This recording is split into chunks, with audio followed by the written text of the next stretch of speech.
I kind of asked tomorrow, how do you guys now make sure that you don't get caught up in the doom and gloom of, okay, now we're on the brink. Now we're on that final game 5 in Milwaukee. You know, especially after the way you guys started those first 2 games, now their counter punch just kind of put you guys against those ropes. How do you make sure you guys don't dwell on that doom and gloom? I mean, it's one game at a time. And, obviously you can look at it big picture. Obviously we're down, but, they've won each game one at a time. I think you just got to be positive and go and approach each game as that. Don't try to hit a home run, hit a single. Zach, just looking over these games, where do you feel that they've given your team the most difficulty?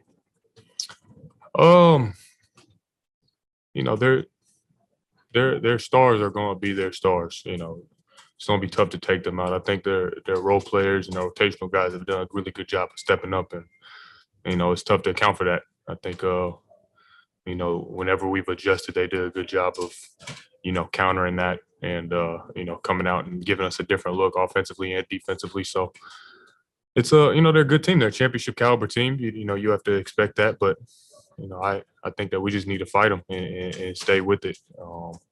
Once they give a punch, we have to respond each and every time, not just once or twice.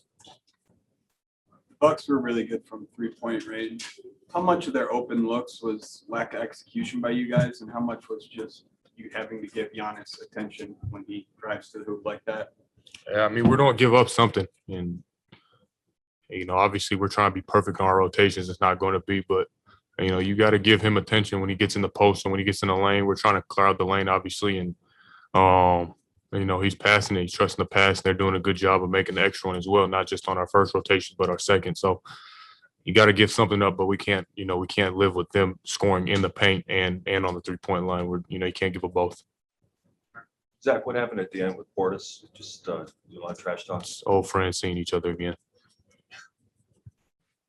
It's like you obviously got off to that hot scoring start of the first quarter and then finished with one off your career high for assists. Did you just kind of read the defense and take what they were giving you to kind of shift your approach? Not like you did score the rest of the way, but not. Yeah, I mean, they obviously in the second quarter they gave us a different look, and with AC going out, obviously I think I just had to play a little bit more de facto point guard and get downhill. And one guy isn't going to beat them, and they're crowding the paint. Once I break that first line of defense, they're sending guys into the lane and not letting me or DeMar pretty much try to beat them. So trust the pass, try to get guys open and put them in rotations like they were doing with us. I think we did a good job third quarter with that, but we got to get stops on the other end too.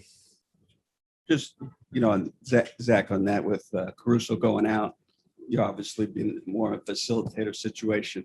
And maybe it's a lot to ask given what you've been going through all season, but could you see yourself, starting in that position depending on Alex's circumstances going forward next game and, being more facilitator, attacking and fanning it out? Yeah, we're going to have to do something. Obviously, we wish the best for him, our guy, and, I think he's doing a fight to get as healthy as he can, but guys got to step up and figure out, what role they have to play. And if, even if that's me, to adjust my game to, whatever we got to do to, try to get us, one win at a time. And obviously I'm going to go out there and score, facilitate, try to play defense, whatever it is, try to help us win. It's just we got to throw our eggs all in one basket. Zach, the fan mentality you guys hear is anybody but Grayson Allen because of what happened earlier in the year with he and Alex. Do you guys take that same mentality of holding that personal, going, this can't be the guy that is doing what he's doing against us? I mean, you got to give him credit. He's hitting shots. I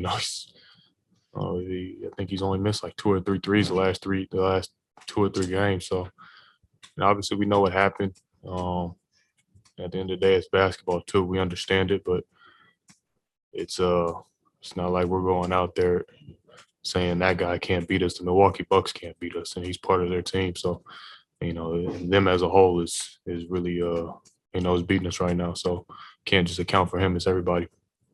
Zach, the next game will be an elimination game. Do you feel like it'll be feel any different in that respect for you and your teammates?